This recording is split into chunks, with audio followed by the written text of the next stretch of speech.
అందరికీ నమస్కారం. ఈ వైసీపీ ప్రభుత్వం వాళ్ళు ప్రజలకు సంక్షేమ పథకాలు ఇస్తున్నాం కాబట్టి సంక్షేమ పథకాల యొక్క లబ్ధిదారులందరూ మాకే ఓటేస్తారు, మేము మాత్రమే ఇంత గొప్పగా సంక్షేమం చేస్తున్నాం అని చెప్పుకోవటం చాలా హాస్యాస్పదంగా ఉంటుంది. మొట్టమొదటిసారిగా ఆంధ్రప్రదేశ్ ప్రజలకి సంక్షేమం అంటే ఏంటో తెలియదు, వారికి ఇలాంటి పథకాల యొక్క రుచి ఏంటో తెలియదు అని ఆలోచించే వైసీపీ ప్రభుత్వం ఆలోచన విధానంలో డొల్లతనాన్ని బయటపెడుతుంది. ఈ వైసీపీ ప్రభుత్వం రాకముందు కూడా ఎన్నో పథకాలు వచ్చాయి. స్వాతంత్రం వచ్చిన కాడి నుంచి ఈ రోజు దాకా ప్రతి వాళ్ళు సంక్షేమ పథకాలు ఇస్తూనే ఉన్నారు. అవి భారతదేశపు రాజ్యాంగంలో ఆదేశిక సూత్రాల్లో రాసి ఉంది. ప్రజలకు సంక్షేమ పథకాలు ఇవ్వటం ప్రతి ప్రభుత్వం యొక్క బాధ్యత.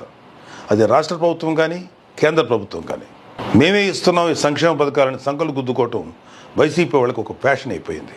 రేపు రాబోతున్న కూటమి ప్రభుత్వం కూడా ఇంతకన్నా బెస్ట్ పథకాలు ప్రజలకు అందజేస్తాయి.